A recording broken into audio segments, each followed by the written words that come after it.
So I'm delighted to introduce, I'm the director of the MSc in Education, Children and Youth. This program is one of the different taught masters that we have, and my colleagues will talk about the other programs in a moment.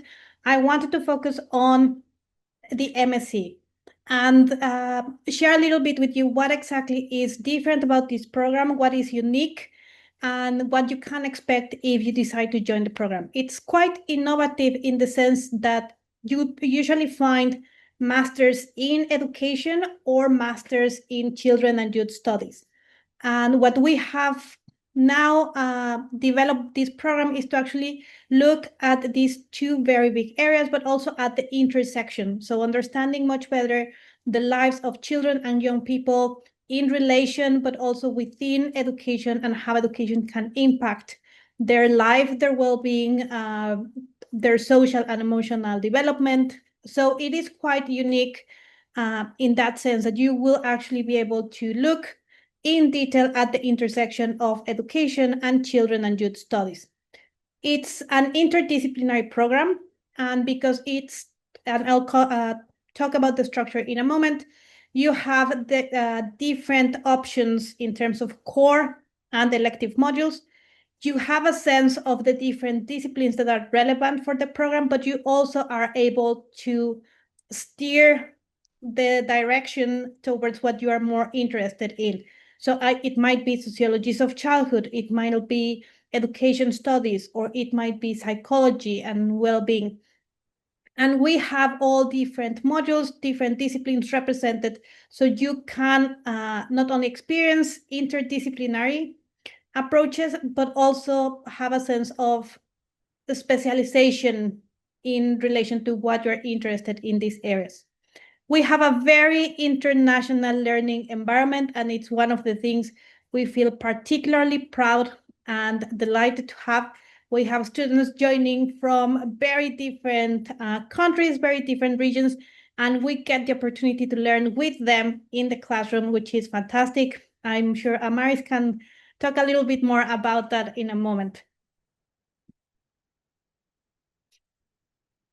Again, why this program? You get the international learning environment, you get the interdisciplinary, you get to be in one of the most, the top 10, for example, universities in terms of education programs, but also we have a really strong reputation on graduate employability.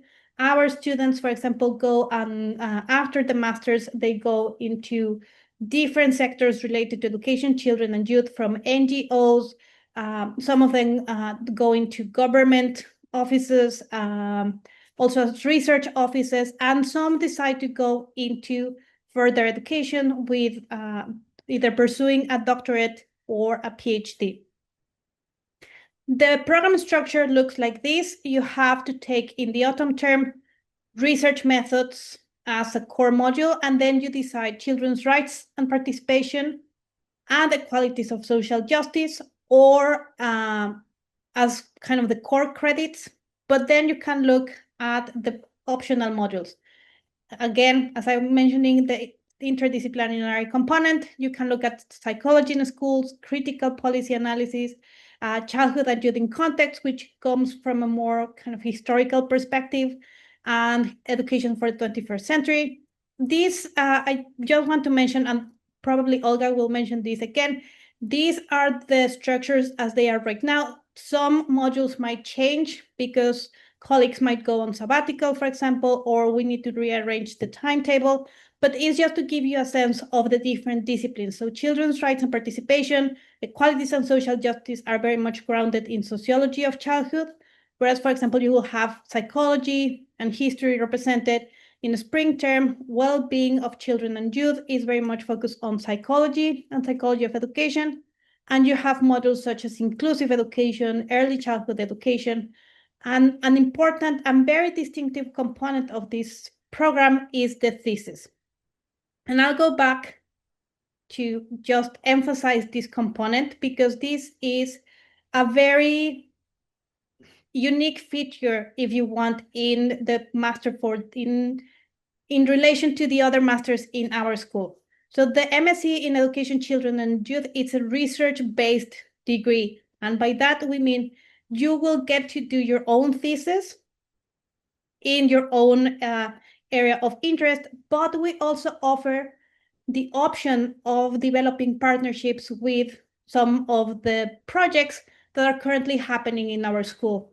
And that gives you the opportunity not only to learn from the expertise of the research that is conducted in the school, but also perhaps take part on some of these really great projects on the school that you might also collaborate. So this is a way to not just prepare our students in the research skill set that they might need, but also make sure that they make the most out of choosing UCD as their destination for a research-based degree. I'll stop sharing now, and I'll hand over to my colleague, Karen, who will be able to talk to you a bit more about the PME, which is one of the other top master's programs. Karen, to you. Hi everybody, my name is Karen May and I am here today to talk to you about the Professional Master of Education that we have in the School of Education here in UCD. I'm just going to adjust my camera there a little bit. There I am the School Placement Lead and the Head of PME Outreach Initiatives, and I wear a lot of different hats on that programme. I lecture across a number of the different modules and look after a lot of the running of the programme, but specifically I look after school placement on that programme. So some of you that are attending today may have applied to the PME programme for September 2026, and you will have received a welcome email if you've been offered a conditional place on the programme. If you're interested in doing the PME but you haven't applied this year, applications for the next cohort in 2027 will reopen next January. But for anybody that's already had their conditional offer, congratulations. We look forward to meeting you in September. There is lots of information available on our programme, particularly not just through the School of Education's website, but also through our website, edgeconnect.ie. And that's an open website to anybody in or outside of UCD, where you'll find lots of information about the programme, including things about school placement, the structure of the programme, and also our handbook about school placement itself. So let me tell you just a little bit about the programme. It's a full-time programme. It's 2 years, 120 credits. You will be teaching 2 subjects across either junior cycle and senior cycle. So our PME is specifically targeted at post-primary education. We currently do not do primary school education. So post-primary education, 12 to 18-year-olds teaching across secondary schools in Ireland. So this is just giving you just a brief overview of some of the kind of modules that you would take as part of the PME. It's quite a diverse range of modules. Teaching requires quite a diverse range of skill sets. So you have things like psychology, philosophy, history of Irish education, schools, students and society. And then, of course, you also have your methods modules, which is where you look at the teaching of specific subjects. And then you have, of course, your placement modules.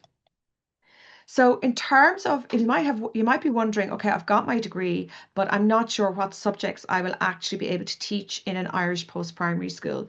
So the key there is to go to the Teaching Councils of Ireland's website, and they have this document, which is the curricular subject requirements. And there you will see what you are required to have in terms of your undergraduate programme in order to be able to qualify to teach certain subjects at secondary, at post-primary level in Ireland. So you go to the teachingcouncil.ie to get access to that document, and that's a very helpful document, and it'll give you the checklist of the different kind of modules you need to have, because you need to have a certain number of credits from your undergraduate module in order to be able to teach a certain subject at post-primary. These are the range of subjects that we cover. So we cover nearly all of them. I suppose the obvious ones that we don't do are PE. We don't do woodwork, and we don't do metalwork, any of those. So if you're looking to be a teacher of construction studies, I'm afraid we can't cater that here. That tends to be quite specialist and is run out of, like for example, construction studies is run out of UL. Things like becoming a woodwork teacher is run out of Galway. So, but we cover nearly all other subjects other than that. So a week in the life of a year one student on our program tends to be quite busy. So unlike other programs, you are on placement while also coming in and attending your lectures in UCD. Now, what that means is that while you're on placement, you're still getting the support of your lecturers and your tutors every week coming into lectures. Our schools love it because you're on placement with the school for the whole duration of the school year, and it means that you're more available to the school. You get to know your students much better when you're teaching, and you become much more part of school life. It also means that you're getting continued support from UCD whilst on placement. So this is different to like going into a university for 6 weeks on a block, and then leaving the university and going into the school for 6 weeks on a block.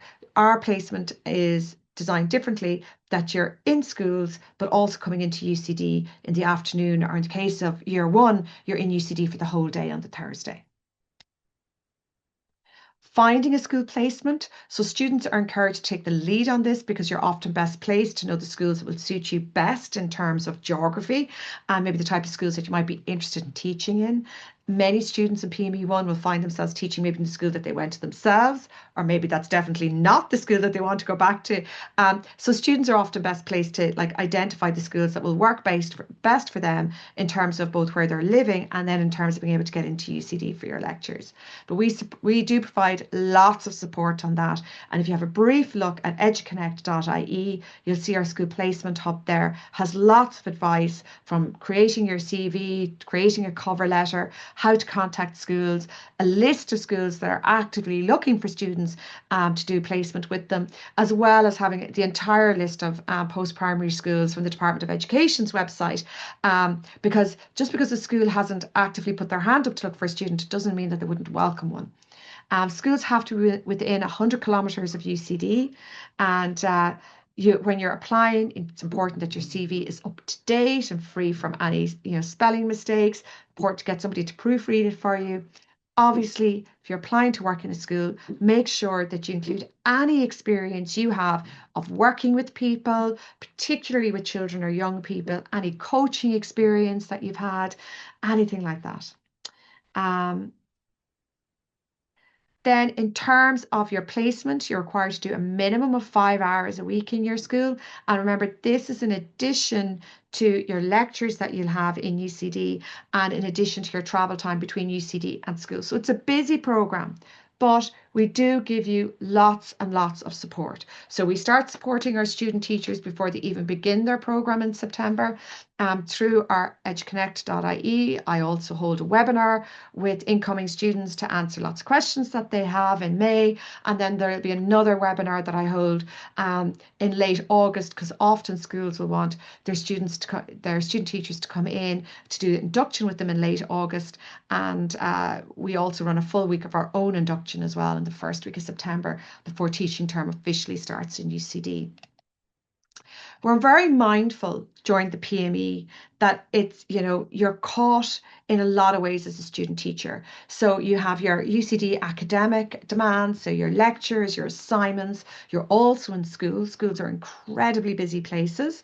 And then your whole life is also continuing, and things happen, family members get ill, relationships break down, you're trying to maintain maybe part-time work as well. So you get really, really busy. And sometimes as a student teacher, it can feel that these three things are pulling you in opposite directions.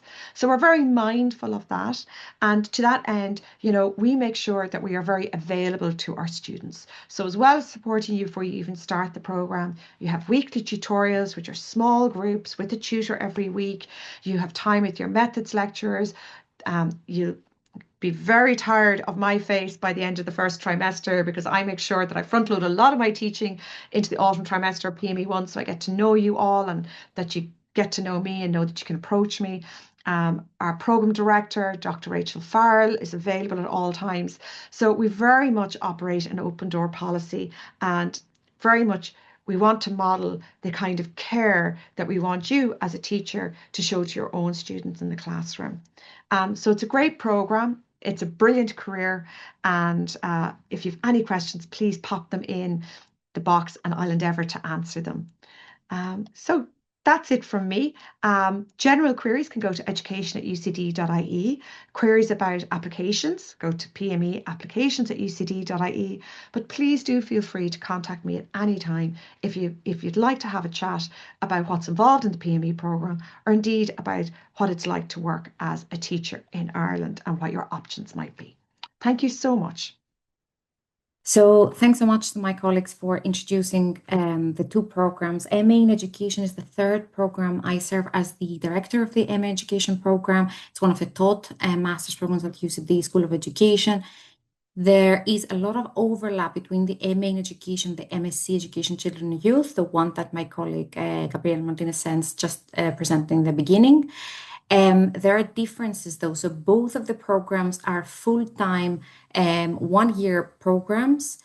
They're quite international in that sense. Both of them attract very quite similar profiles of students, but they're also quite different. So the structure of the MA in Education includes two main core modules. We have research methods 1 in the first term and development education the second one. And then you have the option of choosing from an array of different option modules. These are just examples here that I have on the right side. There's psychology in schools, there's school of effectiveness, inclusive education, well-being.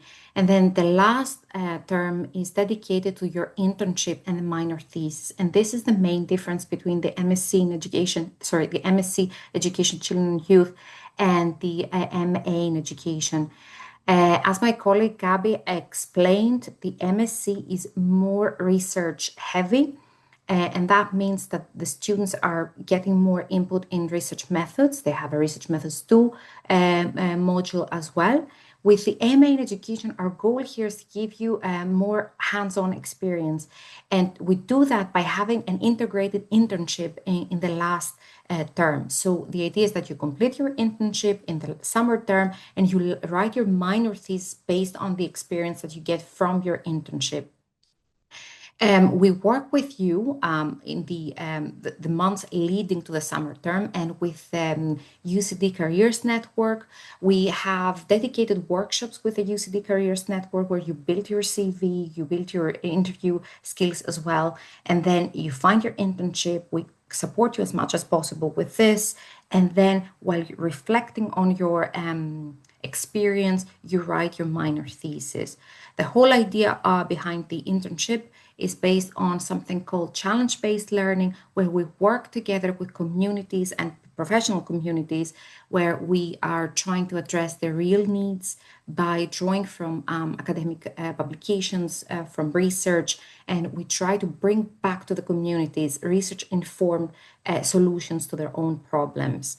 This is all described in the minor thesis. Some of the phases that were shown earlier by my colleague Gabby, where MA in Education students were so happy to complete their internship and provide these solutions and see the impact of these solutions being integrated in different types of businesses or educational institutions. So we're really happy to support them. All the projects are completely individual and they have specific goals and outputs and inputs, and really happy to support the students doing this.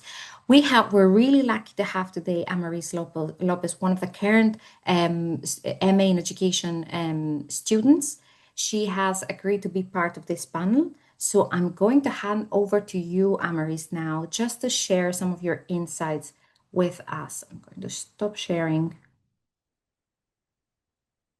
And the floor is yours. Okay, thank you. Hello, good morning, everyone. My name is Amaris Lopez, and I'm currently in the MA Education program with Dr. Olga. And I'm going to talk a little bit about myself. So I'm originally from Mexico, Tijuana, and I'm also from the US, California. The reason why I decided to study at UCD was first based on my interest in studying abroad. Um, for my undergrad, I major in languages, Japanese and Spanish. And then after that, I taught in Japan and as an English teacher for 3 years. And definitely that experience allowed me to see the power of uh, being away from your comfort zone and being abroad. And hence, that's why I decided to do my master's in a completely different continent. So I decided to do it on UCD because first off, I was very interested in a culture similar to mine. So I decided in Ireland. And based from that, then I decided on UCD, and it was pure destiny that UCD was based in is based on multiculturalism, and I decided to study the MA program because I wanted more, just like Dr. Olga mentioned, a more hands-on experience. And UCD is a place where you can connect theory to real world impact.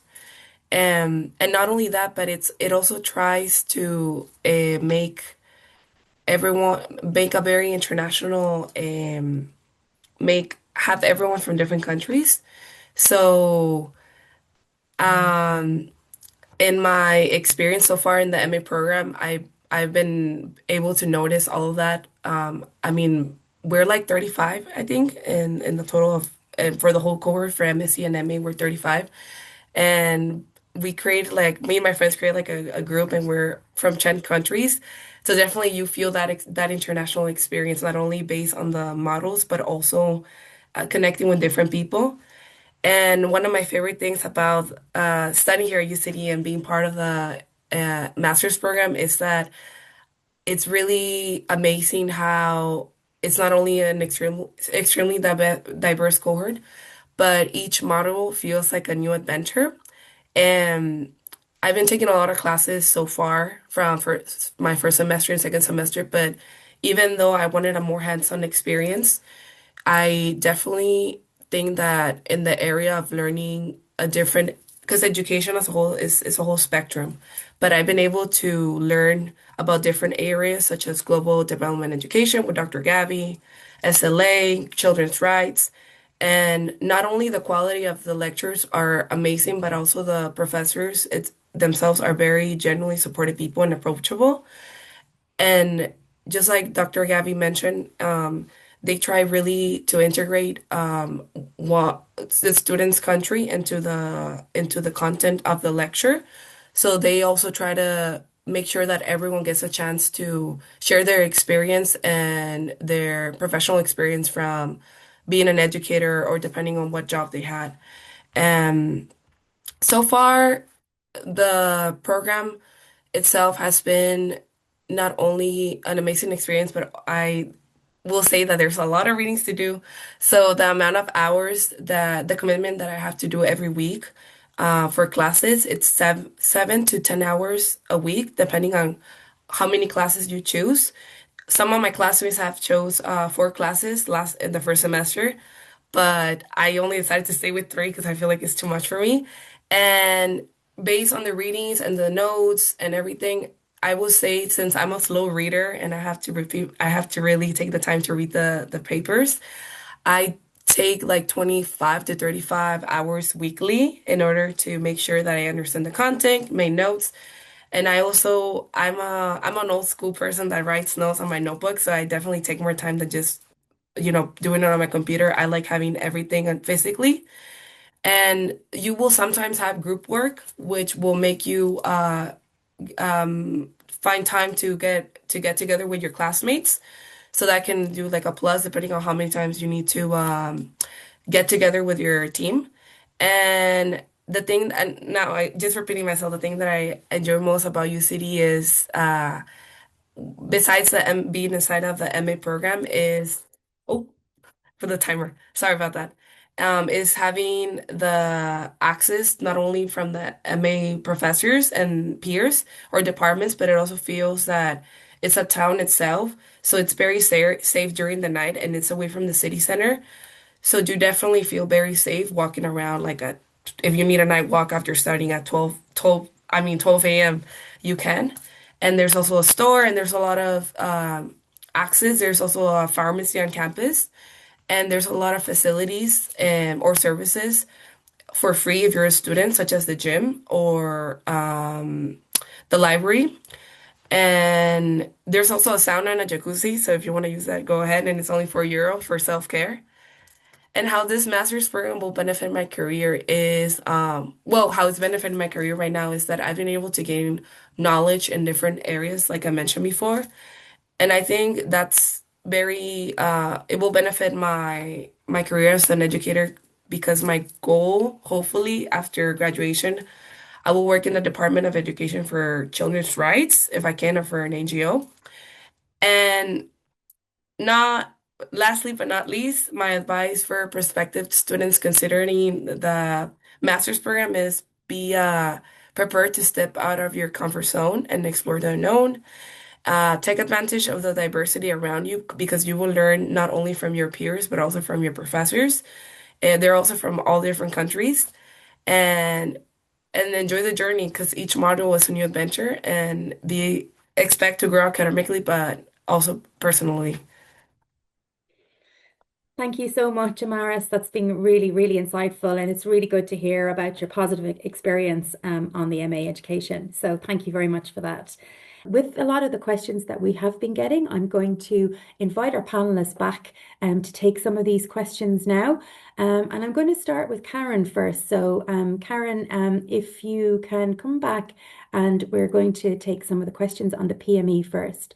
So we've had quite a few questions just regarding just the timetable between placements and how it works. Do you have to be in UCD at a certain time? So if you are going out to the school and you have to get back to the lectures, how does that work practically? If you can just talk us through that. So that's one of the reasons why I suppose there's a 100-kilometre limit from UCD. So all of our students, for example, in PME1, all students are required to be on campus for 2 o'clock on Monday. You have tutorial from 2 to 3, that's followed then by one of your core modules from 3 to 5. And some students may even have methods lectures from 5 till 7. Then in addition to that, then you may have methods lectures on a Wednesday afternoon, and then you'll be in then at 9 o'clock on a Thursday morning for 2 core modules Thursday morning, and you may have methods lectures on a Thursday afternoon. So there's time that you're available to schools on Monday morning, all day Tuesday, Wednesday morning, and all day Friday. And you may, in addition to that, be also available at other times. It depends on the scheduling of those methods lectures. Okay. And another question that has come in is how do students need to secure their placement for September 2026 and for 2027? So are they thinking ahead for a year? So can you just elaborate there? Yeah, no, it's for now you focus on securing your placement for PME year 1. It's if you've got an offer for September 2026, you'll have received a welcome email, and that welcome email will have encouraged you to start looking now. Schools obviously are very busy places. June time is exam time in school, and then in July and August, principals will take leave. They'll be working, but there might not be somebody in the school office answering the emails. So it's really important that you make contact with schools. Now, also, schools can only take on so many student teachers, particularly in certain subjects.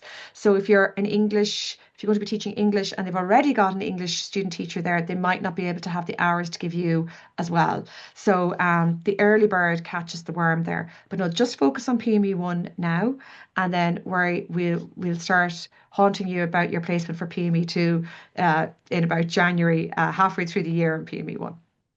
And you have touched on that in terms previously, just in terms of the balance between the academic and the work placement.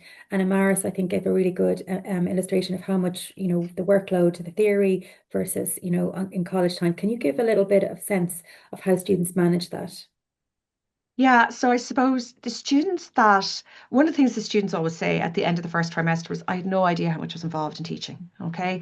So look, teaching is a demanding job. It's a very rewarding job, but it can be intense. When you're in the classroom, you can't hide really. So one of the big things with teaching and core to success is planning and preparation. And that is where your lectures and your tutorials, attending your tutorials and lectures is really important on the program, because they really try to marry theory and practice. Your methods lectures, many of them are practicing teachers, or just recently retired teachers, but they are very much at the cold face of teaching. So they're bringing in really practical, useful strategies, effective strategies, so that while you're actually in your lectures and tutorial, effectively you're planning your lessons and you're preparing for your lessons. So you get lots of great advice, lots of great resources that you can take and directly apply to your practice the following morning, if you like. So there's great support there. Come to your tutorials, come to your lectures. You'll be really well supported and going into your classes really well prepared. And just one sort of final question about the subject choices. You did elaborate in terms of what subjects that we offer here in UCD, but just a specific question about maths and adding maths as a second subject. So if you feel that you are short just a small number of credits, you need to look at what's actually required and where the shortfall is. If you want to become a maths teacher and you don't have maths in your undergraduate degree, there is a separate qualification that you can do after you do the PME program. But it isn't possible to take on a whole extra subject as part of the PME. The PME, and it's important to understand this, you're coming in with your undergraduate degree. It is not for example, if you're coming in as science, our job isn't to teach you content knowledge of science. Our job is to teach you how to teach. You come into the program. If you want to add on an additional subject, there are alternative routes available to do that once you've got your PME program. But you need to focus on what you're actually going to be qualified to teach in first for the PME program. Thanks very much, Karen. So just coming to you, Gabby, in terms of the MSc in Education, Children and Youth. So there was questions just in terms of just the career opportunities, and specifically they'd like to know about the PhD opportunities. Thank you very much, Emma. As I was mentioning, because the program is such intensive in terms of the research preparation, our students are very well prepared to either do research outside the academia, which has happened. We have a student that after the MSc went to become the research officer of this NGO that works in homelessness in Ireland. And we also have students that after the MSc go straight directly to the PhD. Because in the program, our students develop their own project, either in partnership with our projects in the school or their own individual project, they are very well prepared to, just after they finish, go on an independent research program that it is the PhD. So we're delighted to have very successful cases from the program continuing into further education with their PhDs. Thanks so much, Gabby. And then for Olga, for the MA education program, so we've had quite a few queries just in terms about the placements, the internship placements. Can you give us some examples of where students have found success in their internship placements, the types of organizations that take on students? Is it a paid position? And just in terms of the support from the school. So we had, as I said before, we had a variety of different places where our students conducted their internship. We had schools as well as NGOs. We had other universities as well, higher education institutions. We had a couple of examples from students who conducted their internship remotely from companies who conducted online classes as well, English as a second language, for example. And this really depends on the students' interests. So we see the internship as a way, as a path for the students to find their next job. And if UCD can help them do that, and UCD can provide really the skills for them to do that. In terms of whether they're paid or not,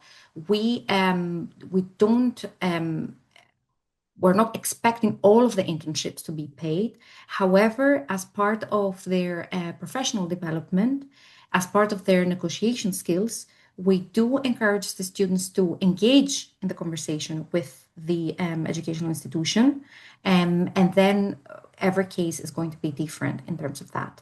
But the answer to that is that in general, we don't expect them to be paid. If they are, this is a very good sign for the student. Okay. And Amaris, can you just on the internship, can you elaborate where you're taking your internship and the details? Yes, of course. I'm doing my internship with Education First, so it's a multicultural school that teaches English. There's like I think like 150 schools and 100 and they have schools over 150 countries.